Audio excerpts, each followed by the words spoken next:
বাচ্চাটা ডাকলাম, ফটো তুলছি, কিছু বলবো? ওই ফটো অনেক, ওটাই অসুবিধা নেই। ওই ওই ওই ঘরটাতে না নিলেই হলো। হ্যাঁ বুঝতে পেরেছি, তুমি কালকে এটা বলছিলে, ভেবে দেখলাম হ্যাঁ এটা হতে পারে। তুমি আমার নাম্বার রেখে দাও, আমাদের ডিসেম্বর থেকে আমাদের প্রোগ্রাম শুরু হয়, থাকবে আমাদের সাথে, আমাদেরও ভালো লাগবে, মেম্বার হিসাবে কাজ করবে আমাদের।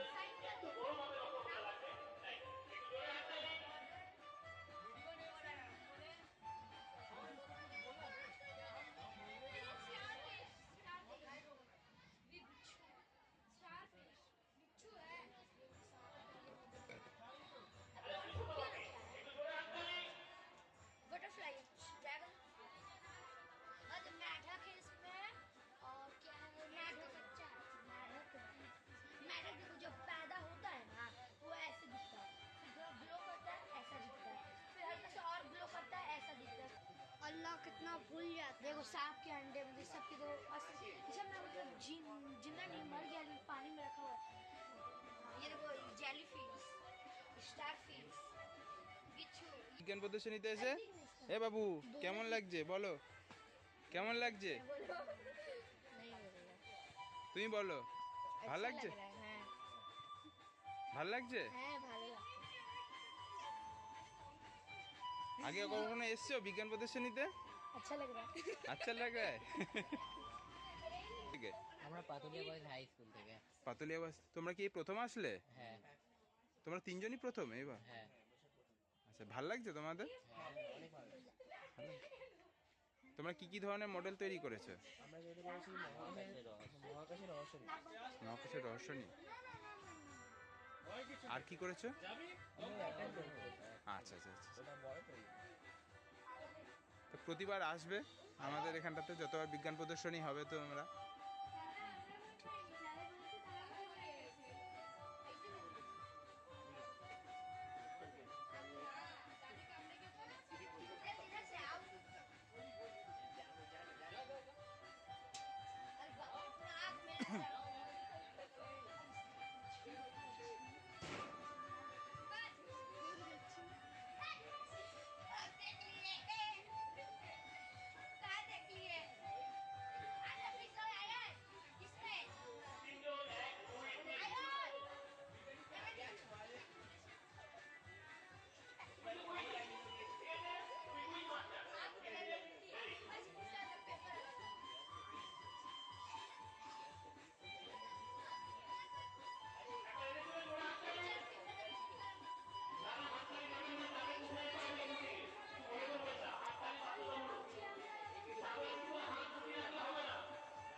তোমরাই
এগুলো সব বিষাক্ত সাপ।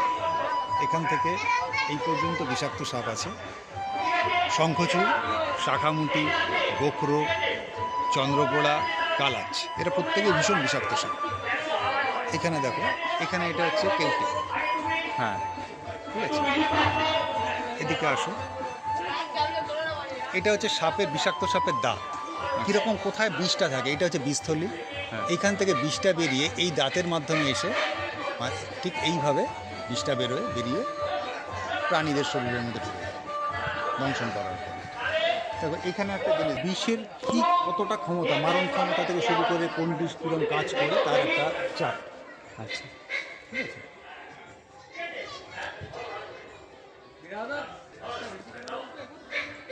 এটা হচ্ছে সাপে কামড়ালে কি করা উচিত নয় আর কি করা উচিত তার একটা ডিসক্রিপশন।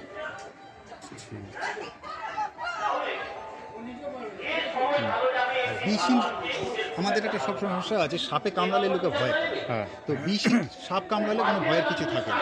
তার লক্ষণগুলো কী কী সেটা এখানে দেওয়া আছে। সেটা দাঁড়ার সাপ কামড়ালে কি বিষ? না, সাদার সাপে কোনো বিষ নেই, বিষহীন সাপ।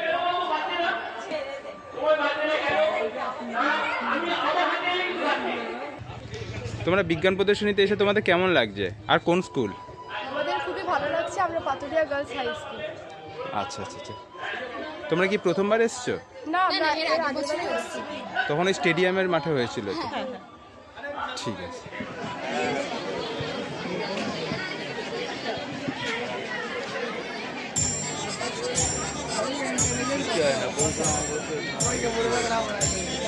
বলবা না যদি জানো বলে।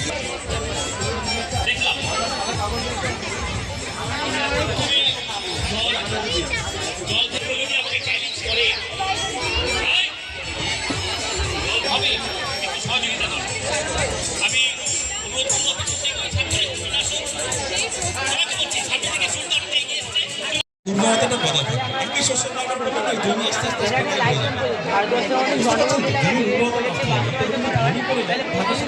মটর বা সয়াবিন এই জাতীয় একটু রাইজোবিয়াম জাতীয় ক্রপগুলো করবে। তাহলে কি হয়, ওদের মূলে একটা ব্যাকটেরিয়া থাকে, সেগুলো প্রচুর ব্যাকটেরিয়া, রাইজোবিয়াম, অস্ট্রোবিয়াম, এইভাবে ব্যাকটেরিয়া যখন নাইট্রোজেন জমিটাতে নাইট্রোজেন বাড়ে, নাইট্রোজেন ধরে রাখতে পারে। আচ্ছা, বিজ্ঞানীরা কি করছে, ওরা কিন্তু গবেষণায় নতুন নতুন যদি সেই কৃত্রিম বুদ্ধিমত্তার জায়গাগুলো ধরে ধরে এগোতে থাকে, তাহলে হয়তো 6-7 বছর পরে তারা চাকরির ক্ষেত্রে হয়তো একটা চাকরির প্রত্যাশা করতে পারে। আমি এই শিক্ষার সঙ্গে চাকরিকে রিলেট করে দিচ্ছি, তার কারণ বহু বছর ধরে আমরা আমাদের শিক্ষা ব্যাপারটা চাকরি ওরিয়েন্টেডই হয়ে গেছে। এবং 90 দশক থেকে আমরা দেখছি, যখন আমি 90 দশকে পড়াশোনা করে যখন 2000 সালে চাকরি ক্ষেত্রে প্রবেশ করি, তখনই দেখেছি যে ইঞ্জিনিয়ারিংয়ের যে বিভিন্ন স্ট্রিমগুলো ছিল, মেকানিক্যাল, সিভিল, মেটাল, গড়পড়টায় অনেক বিগত 35 বছর যদি আমরা দেখি সংখ্যাতত্ত্ব, তবে দেখবো আগে যেমন খুব বেশি কী হতো, একটা স্থিতিশীলতা ছিল। আজকে দেখবেন গরম পড়লে খুব বেশি গরম পড়ে, বৃষ্টিপাতে কোনো কী বলবো কন্টিনিউটি নেই। কখনো দেখবেন খুব বেশি বৃষ্টি পড়ছে কদিন ধরে, শীত পড়লে অতিরিক্ত শীত। এই যে মানে তাপমাত্রা বা বৃষ্টিপাতের যে এই যে ভ্যারিয়েশন হচ্ছে, মানে আগে কী ছিল, একটা স্থির ছিল সব কিছু। এইগুলি নিয়েই এবং কৃষিতে প্রভাবটা কি, এটা আমরা বলতে চাই। আচ্ছা, এই জলবায়ু আবহাওয়া বলতে সিন্ধু